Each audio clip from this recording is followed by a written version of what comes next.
Tapi orang juga beribadah, sholat dan lain sebagainya, yang penting sudah sholat, yang penting akidahnya benar. Masalah dia menyakiti orang, mengganggu orang, merugikan orang, itu tidak salah. Itu yang dikhawatirkan juga dan diancam oleh Rasulullah SAW akan menjadi orang yang bangkrut di hari kiamat. Dalam sebuah hadisnya yang sangat terkenal, Rasulullah bertanya pada para sahabat, "Atadruna manil muflis?" Tahukah kamu orang yang bangkrut? Maka Rasulullah katakan, "Al-muflis fina man la dirhamu wa la mata'." Kata para sahabat, orang bangkrut adalah orang yang tidak punya modal, uang, dan tidak punya barang dagangan. Tapi kata Rasulullah SAW, "Al-muflisu fina man ya'ti yawmal qiyamah bisolatin wa siyamin wa zakatin." Orang yang bangkrut di antara umat kita, umat kami adalah orang yang pada hari kiamat datang dengan pahala puasa, pahala sholat, pahala puasa, pahala zakat. Tapi dia juga wa ya'ti wa qad syatama hadha wa qadhafa hadha wa daraba hadha wa safaka mala hadha. Tapi dia datang dengan suka mencaci orang, memukul orang, menuduh orang, dan memukul orang, menumpahkan darah orang lain. Akibatnya apa? Fayuqa hadha min hasanati wa hadha min hasanati. Maka diberikan si fulan tadi yang dia sakiti, kebaikan-kebaikan yang dia bawa. Kalau tidak cukup, fa'in faniyat hasanatuhu qabla an yudma alaihi. Apabila kebaikan yang dia butuhkan untuk membayar kezaliman-kezalimannya tidak cukup, maka apa akibatnya? Keburukan mereka akan dilimpahkan kepada dia dan dia akan dimasukkan ke dalam. Ini ancaman yang tidak ringan. Ancaman yang tidak ringan apabila kita mengabaikan muamalah, suluk dan akhlak kita kepada manusia. Jadi pada kita rahimahullah tidak diragukan lagi untuk meraih kedudukan sebagai muslim sejati, kita harus memperbaiki hubungan kita kepada Allah dalam bentuk keimanan dan tauhid yang benar, tidak ada kesyirikan padanya.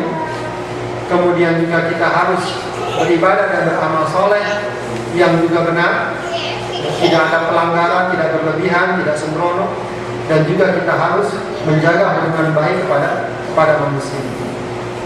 Tentu permasalahan ini tidak sesederhana yang kita bayangkan. Tantangan berat, godaan besar, apalagi pada zaman sekarang. Kalau kita uraikan godaan-godaan atau tantangan-tantangan yang ada bagi kita untuk menjadi muslim yang sejati, bisa jadi tidak cukup waktu kita seharian untuk menjelaskan dan menguraikannya. Akan tetapi apabila satu kata kunci yang sangat mendesak dan prinsip dalam masalah ini adalah semuanya pada akhirnya tergantung kepada kita. Kalau kita berbicara masalah godaan, maka setiap saat akan muncul berbagai macam bentuk godaan, berbagai macam bentuk ujian, fitnah yang dapat menggiring kita kepada sikap dan tindakan yang tidak benar. Apalagi semakin kesini semakin banyak, semakin beragam bentuknya. Ya, mungkin dulu ketika kita masih kecil, ya godaannya segitu-gitu aja. Sekarang sudah berbagai macam bentuknya. Apalagi dengan kemajuan teknologi, informasi, komunikasi. Ya. Jangankan orang dewasa, anak kecil pun sekarang tidak tanggung-tanggung godaannya dan ujiannya. Akan tapi seberat apapun itu semua akan kembali kepada kita.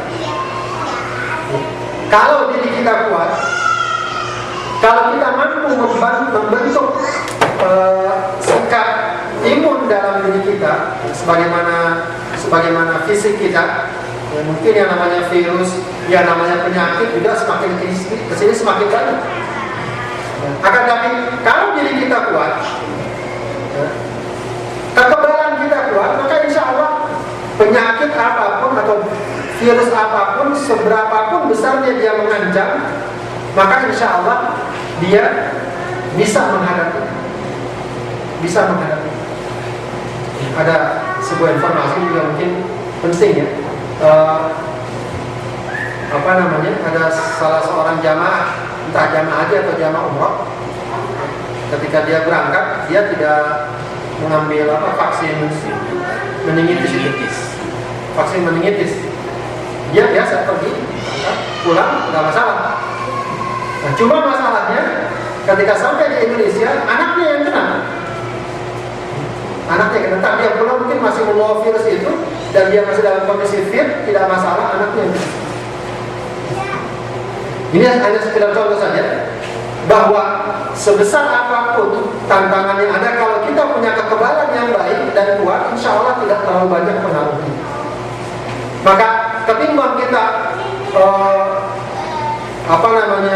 istilahnya mengutuk atau mengumpat dan lain sebagainya, berbagai macam tantangan-tantangan yang ada, yang lebih penting dan tak kalah pentingnya adalah kita membekali dan memperkuat diri kita. Sebab kalau diri kita sudah kita perkuat, insya Allah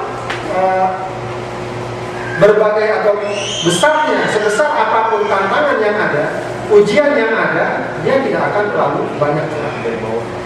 Dan kalau kita rahmatullah, kekufuran, kesesatan sebesar apapun sebenarnya mereka lemah. Ya, sebenarnya mereka lemah. Dalam surat Al-Ankabut ayat 41, Allah Subhanahu wa taala sudah isyaratkan hal tersebut. Mahalul ladzina takhadhu min dunillahi awliya'a kama kalil ankabut ittakhadhat baitan. Orang yang menjadikan selain Allah sebagai pelindungnya, maka dia bagaikan laba-laba yang membuat sarang. Wa inna awhanal buyuti labaitul ankabut. Sungguhnya selemah-lemahnya sarang itu adalah sarang laba-laba. Itu artinya apa? Konspirasi, kesesatan, kekufuran, walaupun kita lihat seakan-akan besar dan dahsyat, akan tapi sesungguhnya mereka lemah. Lemah kalau berhadapan dengan keimanan dan pengamalan serta pemahaman Islam yang benar. Jadi kalau selama ini kaum muslimin, baik dalam konteks individu, dalam konteks masyarakat atau bahkan negara, sering terlemahkan oleh konspirasi kekufuran dan kesesatan, itu bukan karena mereka kuat, tapi karena kita yang lemah. Jadi kita seringkali lemah oleh tawaran-tawaran dan godaan-godaan, bukan karena tawarannya terlalu besar buat kita. Sebab kalau godaannya besar, ada orang yang godaannya lebih besar, tapi mereka kok tetap bisa menjaga keimanan kita. Ada orang yang tinggal di jantung Eropa, Amerika, tapi dia tetap bisa menjaga keimanan. Tapi ada orang yang tinggal di Masjidil Haram, dengan azan santai aja. Sudah azan datang, dia masih asik dengan urusan dunianya. Bahkan ada dia sampai maksiat, bahkan ada yang sampai copet di Masjidil Haram. Jadi itu bukan masalah besarnya tantangan dan lain sebagainya, tapi masalah daya tahan kita yang seringkali lemah. Nah, disinilah pentingnya kita tidak bicara banyak ya tentang tantangan-tantangan. Insya Allah mungkin bisa jadi di waktu yang lain, dan itu juga butuh pembicaraan yang besar. Akan tapi yang paling penting adalah bagaimana terlepas dari besarnya tantangan tersebut, kita memperkuat diri kita. Kita membekali diri kita dengan sistem kekebalan yang insya Allah dapat memberikan kekuatan tersebut. Singkatnya bagaimana? Banyak tentu saja rumusan-rumusannya yang cukup sederhana dan cukup bagus, ada dalam surat Al-Asr. Wal 'asr innal insana lafi khusr illa alladziina aamanu wa 'amilus shalihati wa tawassaw bil haqqi wa tawassaw bis sabr. Sungguhnya manusia itu rugi kecuali 4 hal: beriman, beramal soleh, kemudian saling menasihati dalam kebaikan, dan saling menasihati dalam kesabaran. Dirumuskan oleh seorang ulama menjadi 4 hal. Pertama adalah al-ilmu. Untuk membangun kekebalan dan kekuatan diri, maka seorang muslim harus selalu berupaya membekali dirinya dengan ilmu. Seorang muslim harus selalu berupaya menjadikan ilmu sebagai salah satu target kehidupannya, bahkan amalan hariannya. Makanya doa Rasulullah setiap hari setelah sholat subuh, di antara doa yang sunnah kita baca, Setelah doa, Allahumma inni as'aluka ilman nafi'an wa rizqan thayyiban wa amalan mubarak. Jadi bukan cuma rezeki saja yang kita doakan, kita doa bagi ilmu. Jadi mestinya mencari ilmu, menuntut ilmu, membekali diri dengan ilmu, itu amalan harian kita. Maka upayakan kita terlibat sedikit atau banyak dalam majlis ilmu. Apakah kita upayakan maksimal sendiri atau dengan pengajian seperti ini, al-ilm. Kemudian al-amal. Ilmu bukan sekedar untuk ilmu, tapi untuk beramal. Ilmu akan semakin terjaga kalau kita amalkan. Amal kita akan memberikan tambahan ilmu kalau terus kita lakukan. Jadi ilmu penting untuk amal, amal pun penting untuk ilmu. Seringkali ilmu kita lewat karena kita tidak amalkan. Kita mungkin karena nggak gunakan ilmu kita, doa-doa kita banyak yang tidak kita hafal. Doa naik kendaraan kita nggak hafal, nggak kita amalkan. Doa untuk keluar rumah kita hafal karena kita nggak amalkan. Belum yang lain-lain ini. Maka ilmu dan amal itu harus selalu beriringan. Seorang muslim yang ingin membekali dan membentengi dirinya harus selalu berada dalam posisi ilmu dan amal. Kemudian apa lagi? Pertama ilmu, kedua amal, dan ketiga dakwah. Wa tawassaw bil haq. Seorang muslim agar dia bisa membentengi dirinya, maka dia hendaknya banyak atau terlibat dalam aktivitas dakwah. Apa sih dakwah itu? Sebenarnya dakwah tak harus jadi kiai besar. Oh, saya bukan ustaz, saya bukan kiai. Siapapun kita bisa berdakwah. Kita ngajak teman kita menawarkan produk, itu dakwah. Kita ambil buku dari kantor jalian, kita kasih teman kita, itu dakwah. Kita ajak teman kita makan-makan, itu dakwah. Makanya kalau orang Arab, ini dakwah. Apa maksudnya ini dakwah? Saya ada undangan, itu undangan makan di dakwah. Iya. Ini dakwah. Kalau kita kondangan, kalau ada kondangan, itu dakwah. Dakwah itu maknanya juga ya menyenangkan orang. Menyenangkan orang tentu saja dengan kebaikan. Dengan kebaikan. Bisa jadi cara kita, pendekatan kita yang baik, muamalah kita yang baik membuat dia tertarik dengan Islam. Ada seorang kita di Riyadh, itu membuat seseorang jadi taubat dari kebiasaan buruknya karena kita muamalah. Dia lihatnya teman ini, dia cerita sama saya mulai aktif ngaji setelah saya lihat si fulan itu setiap hari pulang pergi ke masjid dan masya Allah muamalahnya sangat itu dakwah. Maka sedapat mungkin kita berupaya untuk terlibat dalam kegiatan dakwah. Sebagaimana tadi sudah disyaratkan oleh Sahabat Umar ya, bahwa ini misalnya akan dijadikan sebagai kegiatan bulanan, maka kita upayakan sedapat mungkin kita bisa ramaikan, kita ajak teman kita. Satu saja, ada orang yang karena kita mendapatkan hidayah, apa kata Rasulullah? Lan yahdiyallahu bika rajulan wahidan khairun laka min humurin na'am. Satu saja orang mendapatkan hidayah karenamu, khairun laka, lebih baik bagimu min humurin na'am, dari unta merah, unta yang sangat mahal. Satu orang karena kita jadi rajin sholat, jadi rajin ngaji, jadi berislam yang benar, dan itu hak siapa saja bisa melakukan. Ya. Dakwah ini pula yang akan membantu kita untuk membentengi diri. Semakin banyak orang menerima Islam, semakin kita akan terlindungi. Tapi semakin banyak lingkungan kita jauh dari Islam, semakin kita akan terancam. Jadi hendaknya setiap muslim punya mas'uliyah, rasa tanggung jawab untuk mendakwahkan Islam. Dan terakhir as-sabr. Jadi al-ilmu, al-amal, ad-da'wah, dan terakhir as-sabr. Wa tawassaw bis-sabr. Ya sabar. Jalan Allah, ingin mendapatkan surga Allah, ya sabar. Silat Allah yang ghaliyah, ala inna silat Allah yang ghaliyah. Barang dagangan Allah itu mahal. Apa barang dagangan Allah? Ya surga. Kita dapat surga Allah ya mahal. Ujiannya, tantangannya, ya sabar. Kita mesti akan ada ujian, akan ada tantangan. Tidak bisa kita hadapi sambil lalu saja. Kita kalau mau enak saja, ya dapatnya juga segitu-gitunya. Tapi kalau ingin mendapatkan yang lebih indah, lebih nikmat, ya bersabar. Tidak ada orang yang mendapatkan prestasi yang paling baik kecuali dengan sabar. Orang pengen jadi juara, pengen mendapat karir yang tinggi, ya sabar dia. Sabar. Meskipun mungkin tawaran sana sini, Pak, salah di sini banyak. Baik, alhamdulillah barangkali itu yang bisa saya sampaikan. Kesimpulannya adalah sesungguhnya menjadi muslim yang baik bukanlah sesuatu yang aneh, akan tapi tak lain ketika kita ingin menjadi muslim yang baik, kita menjadi manusia yang sesungguhnya, tidak menjadi manusia yang berbeda, tapi manusia yang sesungguhnya, yang sesuai dengan penciptaan Allah secara dasar, secara fitrah, dan itulah yang akan mengantarkan kita kepada kebahagiaan di dunia dan di akhirat. Itu barangkali bisa saya sampaikan. Mohon maaf kalau ada kekurangan. Aku lupa atas mahum. Astagfirullahaladzim. Wassalamualaikum warahmatullahi wabarakatuh.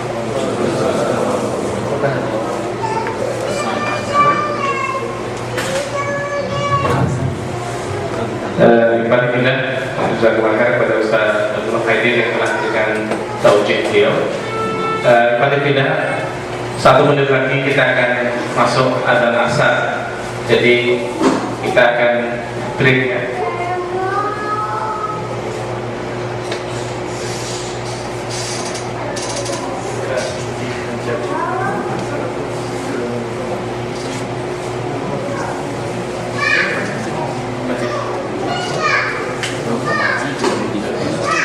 Alhamdulillah, Ustaz Abdullah memberikan kesempatan ya sambil kita nunggu komat. Barangkali ada yang ditanyakan dalam 5 menit, dipersilakan.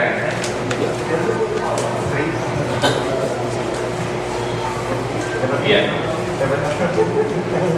Ini ada tantangan menarik dari Ustaz ya. Jadi 3 pertanyaan pertama akan mendapatkan kitab. 1, 2. Silakan.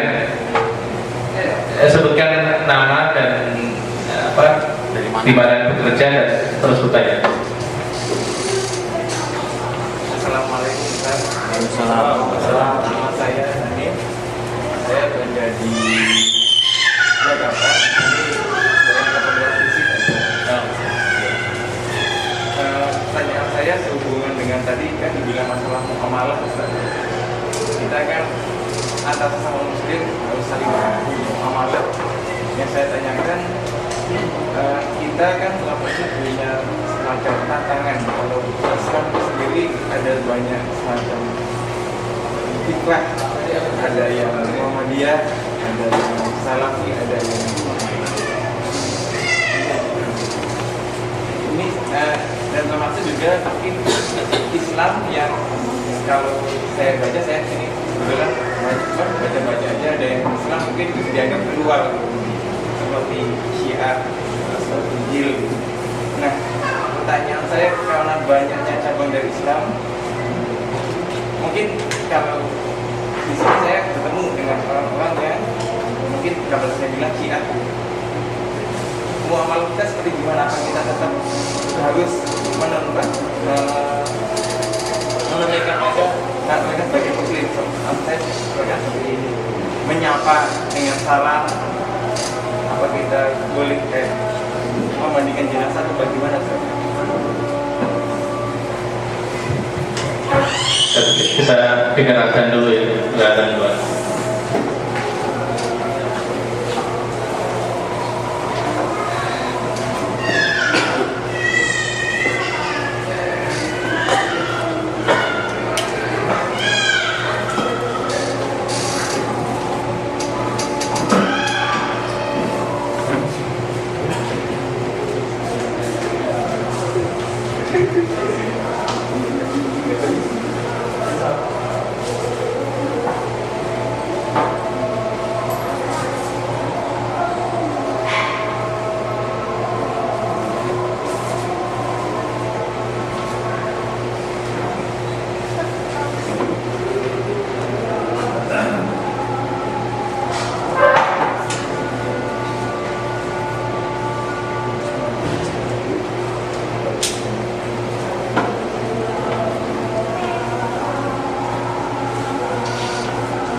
Silakan pertanyaan yang kedua tadi.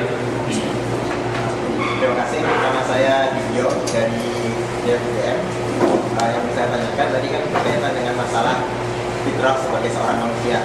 Fitrah seorang manusia kan adalah seorang muslim yang sebenarnya. Nah, di sini ada dua hal yang kadang menjadi ada kontradiksi atau tidak. Jadi di sisi lain manusia adalah diciptakan sebagai makhluk yang lemah. Lalu di sisi lain Allah mencintai seorang mukmin yang kuat. Jadi lemah di sisi yang mana dan kita diinginkan kuat dalam sisi yang mana? Itu pertanyaan. Terima kasih. Baik, terkait dengan muamalah kita, sebenarnya Islam sudah memberikan banyak panduan-panduan yang cukup jelas ya. Jika dia memang muslim, haknya tentu lebih besar. Hak dia sebagai muslim, hak dia sebagai tetangga, sebagai manusia secara umum, ya, sebagai makhluk, itu lebih besar. Ya. Apabila dia kafir dan lain sebagainya, dia tetap ada hak muamalah. Allah Subhanahu wa taala katakan dalam surat Al-Mumtahanah, "La yanhakumullahu 'anil ladzina lam yuqatilukum fid din wa lam yukhrijukum min diyarikum an tabarruhum wa tuqsitu ilaihim." Allah melarang kalian kepada orang yang tidak memerangi kalian, tidak mengusir kalian dari rumah kalian untuk berbuat baik dan berbuat adil. Innallaha yuhibbul muqsitin. Artinya kepada orang kafir saja kita diperintahkan untuk bersikap baik, adil. Tidak boleh kita zalim. Tidak boleh orang kafir juga hartanya diambil begitu saja. Itu tidak boleh. Kecuali kalau mereka kafir tapi yang memerangi. Gitu. Kalau terhadap orang kafir seperti itu, apalagi terhadap sesama muslim, ya, yang memang haknya mestinya lebih banyak. Semakin dekat dia, kerabat misalnya, semakin besar lagi haknya untuk kita bermuamalah dengan baik. Adapun perbedaan organisasi, perbedaan cara pandang, selagi dia masih berada dalam koridor keislaman yang benar, itu bukan alasan bagi kita untuk memperlakukan dengan tidak baik. Perbedaan-perbedaan tersebut jangan terlalu kita jadikan sebagai batasan yang kaku untuk bermuamalah. Dan umumnya perbedaan itu lebih kepada ya, cara pandang, wasilah dan lain sebagainya. Memang ada permasalahan-permasalahan yang mungkin sifatnya klasik untuk dibicarakan, klasik. Tentu kita tahu lah. Akan tetapi kalau mau dibicarakan secara ilmiah, tidak perlu harus melebar kepada sikap-sikap yang tidak terpuji, ya, saling kata-kataan, ejek-mengejek, itu nggak perlu. Ya. Kalau memang kita lihat perbincangannya sudah tidak objektif, lebih baik kita hindari. Jangan kita menghabiskan waktu dengan perdebatan-perdebatan yang sebenarnya sudah sering dibicarakan. Kalau sudah tidak objektif, sudah jauhkan saja. Kalau yang main adalah emosi dan lain sebagainya, tinggalkan. Kita muamalah saja dengan baik. Selebihnya ya yang memang kita pahami dan kita yakini, kita pegang sebagaimana mestinya. Kemudian kepada saudara-saudara kita yang mungkin masih berbeda dan lain sebagainya, sedapat yang kita bisa lakukan muamalah dengan baik, lakukanlah dengan baik. Kalau dia memang tetangga kita, dia adalah teman kita, dia adalah kerabat kita, tentu dia punya hak-hak untuk kita penuhi muamalah. Jangan hanya karena dia ini suka misalnya katakanlah berbuat bid'ah, kemudian utangnya nggak usah kita bayar lah. Itu salah. Ya. Atau kita muamalah dagang kita tipu misalnya, oh nggak apa-apa dia orang sesat misalnya, nggak boleh seperti itu. Tetapi harus kita penuhi hak-haknya. Ya, ada yang pernah pada saya punya utang sama orang Sri Lanka, dia orang Hindu, gimana saya bayar nggak? Ya harus bayar. Begitu. Itu kewajiban Anda untuk memenuhi hak orang lain. Hanya karena beda agama kemudian kita boleh menzalimi, ini salah. Terkait dengan orang Syiah misalnya, ya tentu para ulama juga masih berbeda pendapat seputar Syiah, khususnya para pengikutnya ya, apakah mereka dihukumi kafir atau tidak. Ya. Kita tidak perlu terlalu jauh mendalami masa itu. Selagi mereka menampakkan keislamannya zahir, ya kita zahirnya Islam. Gitu ya. Muamalah muslim. Kecuali kalau kita ketahui benar dia misalnya jelas-jelas memusuhi Sunni dan lain sebagainya, itu masalah lain. Tapi kalau memang muamalahnya baik dan benar dan zahirnya Islam, kita nggak perlu terlalu capek-capek meneliti dia syiahnya kayak apa misalnya. Cukup kita ambil zahirnya dan kita berikan muamalah dengan muamalah sebagai seorang muslim. Ya, jadi syiah juga bukan hanya masalah syiah, mungkin di masyarakat nanti ada apakah jil atau apa, selagi dia zahirnya muslim ya perlakuan dia sebagai seorang muslim. Perkara dia fikrah dan lain sebagainya itu masalah lain. Itu bisa kita bahas, kita diskusikan. Kalau dia memang memberikan peluang kita untuk mendebatnya dan lain sebagainya, kita bicarakan, kita bicarakan. Tapi dari segi muamalah, jangankan kepada mereka, pada orang kafir pun muamalah kita harus baik. Wallahu a'lam. Terkait dengan tadi manusia lemah, ya manusia lemah memang di hadapan Allah Subhanahu wa Ta'ala, dia tidak berdaya apa-apa. Dia tidak berdaya apa-apa, tapi dia dituntut menjadi orang yang kuat. Dia dituntut menjadi orang yang kuat, ya tentu saja kuat dalam menghadapi berbagai macam tantangan, kuat menghadapi musibah, kuat menghadapi godaan-godaan dan seterusnya. Ya, sebab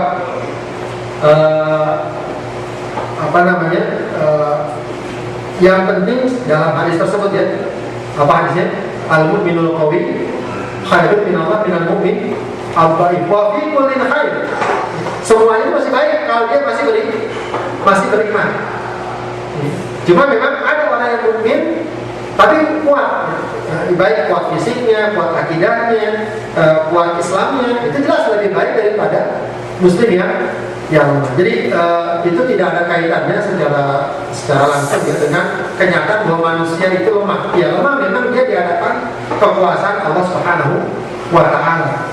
Tidak ada daya upayanya, tidak ada kekuatan apa-apa kalau Allah cabut semua potensi-potensinya. Dan itu banyak sekali kita lihat musibah, bencana, tidak ada kekuatan manusia yang bisa menghadapi. Wallah.